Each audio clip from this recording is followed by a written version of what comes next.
Sukadev Bretz is founder of Yoga Vidya. He knows how to transmit profound wisdom humorously. His special ability is to motivate yoga aspirants to practice intensely, to see higher meaning in daily experiences, and to bring more energy and heart into everyday life. Sukadev Bretz is the author of 10 books, among them commentaries on Yoga Sutra and Bhagavad Gita and the recently published Royal Path to Equanimity. He is quite active, spreading yoga via the internet in yoga videos and podcasts in English and German. Sukadev had spiritual experiences from childhood on. As a youngster, he was fascinated by the possibilities of the human mind and started with regular meditation as a teenager. He used to spend a few times several months in intense meditation and pranayama. In 1992, Sukadev founded Yoga Vidya, now one of the leading yoga movements in Europe. Yoga Vidya has 4 major ashrams, nearly 100 yoga centers, and 20,000 yoga teachers. Today, he lives in Germany, in Hornbach, Mainburg. Get inspiration and energy from this dynamic spiritual teacher. Please welcome Sukadev ji.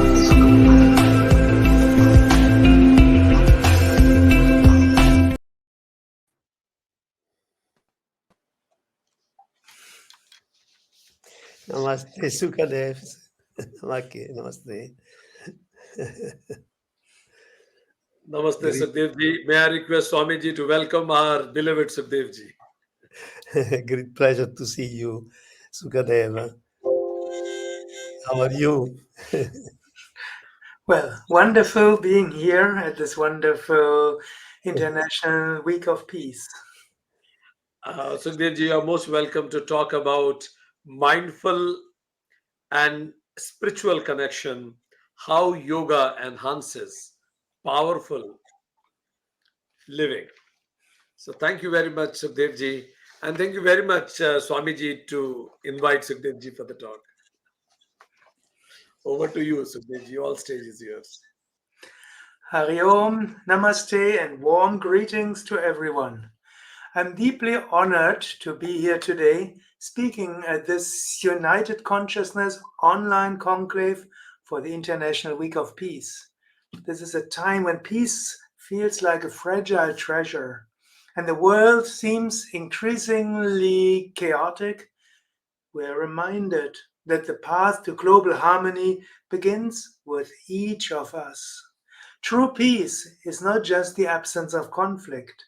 It's a state of being that requires conscious cultivation in our hearts and mind. It's an honor to be part of this United Consciousness network. I'm serving on 2 boards of advisors and have participated in many of these conclaves. This initiative is powerful, bringing together so many dedicated individuals from across the globe.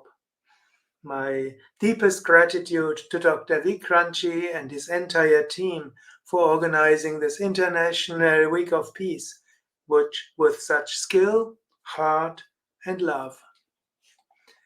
Today, my theme is mindful and spiritual connection, how yoga enhances powerful living. The word yoga itself translates to union or connection. So yoga is not just a physical practice, as probably after listening to many speeches during this week, you all know it's a profound spiritual experience and a spiritual journey, spiritual practice. Through yoga, we connect with our deepest selves, with the people around us, and the vast universe. It is this spiritual connection, nurtured through mindfulness, that enhances our ability to live powerfully with intention and awareness in every moment. The theme for today's talk centers on 3 key words: mindfulness, spirituality, and connection. All 3 are deeply rooted in the ancient teachings of yoga, and all 3 are crucial for living a life of depth, of meaning, and power. Let's explore them in turn. First expression is mindfulness. Mindfulness is a term that has become widespread in recent years, and rightly so. But what does mindfulness really mean? And how can we integrate it more fully into our lives? The different dimensions of mindfulness that we practice both in yoga and, of course, in our daily lives. First is observational mindfulness. You could also say equanimity. Krishna says in the Bhagavad Gita, Yoga Samatvam Uchyate. Yoga means equanimity of mind. And one method to get to this equanimity of mind is observational mindfulness. This is the practice of simply noticing things, people, and situations as they are, without immediate judgment, without reacting, and without projecting our worries or desires onto them. It's about breaking the automatic stimulus response chain that often drives us to anger, fear, anxiety, and so on. When we observe a situation with calm detachment, we gain clarity. And from this clarity, our power to respond wisely grows. Many situations are not as bad as they seem. It's just we reflect on them, we judge on them, and then we react prematurely. You might have some ache in your right shoulder and you think, oh, do I have rheumatism? What will happen? Will I not be able to move my arm anymore? Can't I write anymore? Will my profession be over? Can't I pay my bills anymore? All that just because some ache in your shoulder. Sometimes you just feel your shoulder and you just put your awareness there, you notice it, and the pain will go away, the tension goes away. Or somebody looks at you and it seems he doesn't look friendly. You might immediately come to the conclusion he doesn't like me, or I will lose my job, or there will become something extremely nasty. But if you just observe, and you might see, well, he's not in a bad mood to you, he might just have been in thought, or whatever. We jump to conclusions, we get into problems. And sometimes, of course, there are people around us who like to push buttons to make us overreact. If we learn observational mindfulness, we can learn not to be like machines, not to react on stimulus response mechanisms, but we get into calmness. And this inner calmness and this ability not to react automatically is so important to have a powerful living, a free living. One of the important practices in yoga, of course, is being where you are right now. One meditation technique is, for example, observing your breath. You might want to do it just now, listening to all these lectures. One moment, just sit there and feel the breath go in and out of your nostrils. When you inhale, your nostrils turn cool. When you exhale, they turn warm. Inhale, feel the coolness. Exhale, feel the warmth.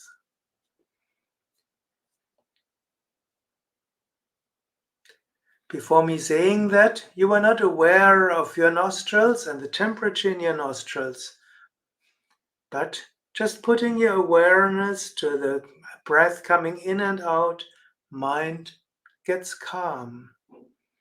And so you have many techniques in yoga to develop this kind of observational mindfulness, body scan, the breath, and observing your thoughts and so on.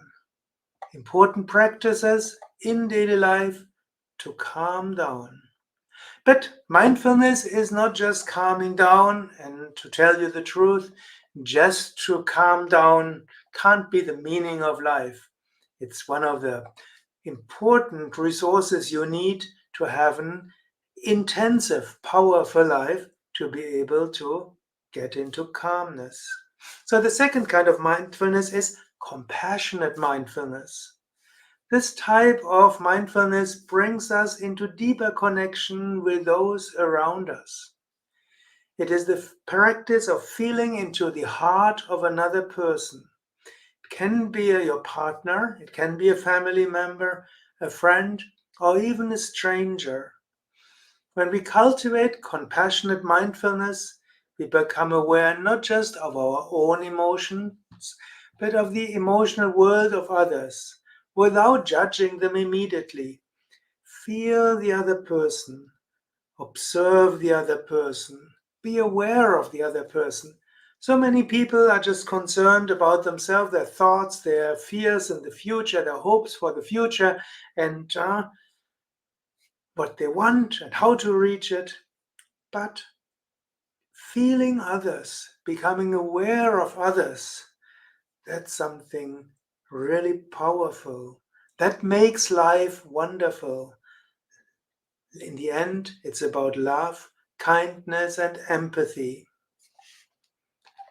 And now imagine if the ripple effect, if we all practiced compassionate mindfulness, conflicts could dissolve, misunderstandings would be minimized, and love could blossom there. Out of division comes united consciousness. Next aspect of mindfulness is mindful action. Do what you do consciously. A master was once asked, "What is the difference between a disciple and a master?" The master replied, "When the master eats, he eats. When he works, he works. When he meditates, he meditates." The disciple asked, "What's special about that? Doesn't everyone do that?" The master said, "No. The average person thinks about work when he or she eats, about the evening when he or she works, about works when he or she meditates." The master does whatever he does with full awareness. Conscious action, being fully present in every moment, leads to powerful living. When we bring mindfulness to our actions, we infuse them with intention, with focus and energy. This is where mastery truly begins. The last aspect of mindfulness, which I want to stress today, there are more, but let's stay with these, is intense mindfulness. If you focus your attention intensely on something without thinking about it, then you have an intense experience. You could say the conscious action and also the compassionate mindfulness already is the pre-step for intense mindfulness. If you focus on some person a little bit, then it's already compassionate mindfulness. If you try to feel the other person intensely, then deep love develops.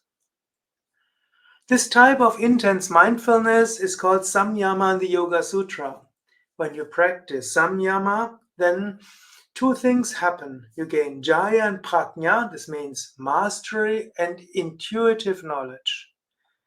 This ability to concentrate intensely on something leads to powerful living. Yogis say, in the depth of your being, your Satchit Ananda being, consciousness and bliss. Intuition awakens through intense mindfulness. Joy awakens through intense mindfulness. You experience your true nature through intense mindfulness. So from time to time, practice intense mindfulness.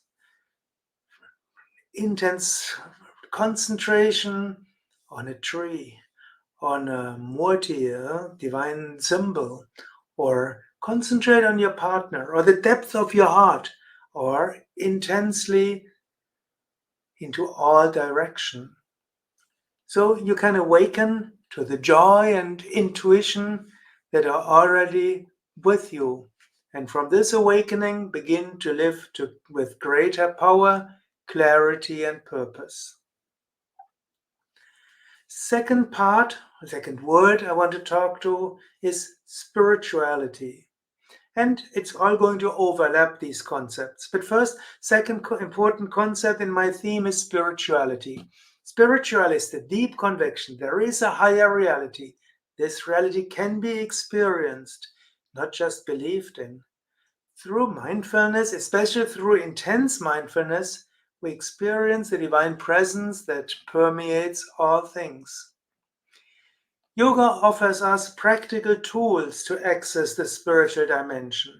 Practices such as asana, pranayama, deep relaxation, meditation are designed to awaken not only mindfulness and relaxation, but also spiritual awareness. These practices help quiet the chatter of the mind, open the heart, and deepen our connection to the divine. In the Bhagavad Gita, the Yoga Sutras, the Vijnana Bhairava Tantra, Hatha Yoga Pradipika, and other sacred texts, we find detailed techniques to experience the divine in the present moment. These scriptures remind us that the divine is not distant or inaccessible. It is here, now, waiting to be realized. So let's walk through life with awareness at every moment, at every breath. Let's walk through life with divine energy. That is what yoga invites us to experience spirituality, not as an abstract idea, but as a lived reality. The third word, connection. The final word in my theme is connection. As human beings, we intuitively know the importance of connection. When we feel disconnected, whether from ourselves, from others, or from nature, we suffer. But when we feel connected, we thrive. Connection is life's natural state, and yoga is the path that brings us back to it. Now, yoga means union. Each time we practice yoga or meditation, we can feel this connection. We can feel connected to the depth of our being, to the heart of those we love, to the natural world, and to the greater web of life. Keep going into your heart. Feel connected to the depth of your being. Feel the heart of your partner, of your child. Feel connected. When you go out into nature, take moments to expand your awareness in all directions. In this moment, we can feel connected to everyone involved in this event. Speakers, organizers, the technical team in the background, audience, everybody. We are connected across the world, a network of peace, of goodwill, of spirituality. In every moment, feel connected to everyone. When you wake up in the morning, feel connected. Before you go to sleep, at night, feel connected. We're a global network of peace, goodwill, of spirituality. Through mindfulness, spiritual practice, and a profound sense of connection, powerful living naturally arises. It's not something we force. It flows from within, from the realization that we're part of something greater. I will conclude by repeating Loka samasta sukhino bhavantu. May all beings everywhere be happy and free. And while you listen, feel connected, feel spiritual awareness, be mindful of united consciousness. Om. Om. Om. Loka samasta sukhino bhavantu. Loka samasta sukhino bhavantu. Om Shanti, Shanti, Shanti. Om Bolo Satguru Shivananda Maharaj Ki Jai. Thank you, respected Sukhdevji. So nicely you identified the key aspects of your talk. You mentioned about this mindfulness, spirituality, and connection in mindfulness. You mentioned that it is seeing people and situations as they are. You gave us some tips about breath observation, compassionate mindfulness, mindfulness in action, and intense mindfulness called sayama. It was so nice, and you gave us that you can sayam on people, divine symbols, and partners. You regarding spirituality, you mentioned it is the deep conviction in something which is higher, and you told some scriptures from which we can learn it. Regarding connection, you said that yoga leads to connection, that connection makes us thrive. So let's remain in connected with all people, being nature in united consciousness. Thank you very much, respected Sukhdevji, and can I request you to be backstage so that together we can welcome, along with respected Swamiji, Yadrankoji, just after your speech. So if you can be here, we will, after this digital introduction, we'll together welcome, along with Swamiji, our friend Yadrankoji. Thank you. I humbly thank Shri Sukadev ji for teaching us the practical yoga practices for attuning our mind, body and soul. Thank you very much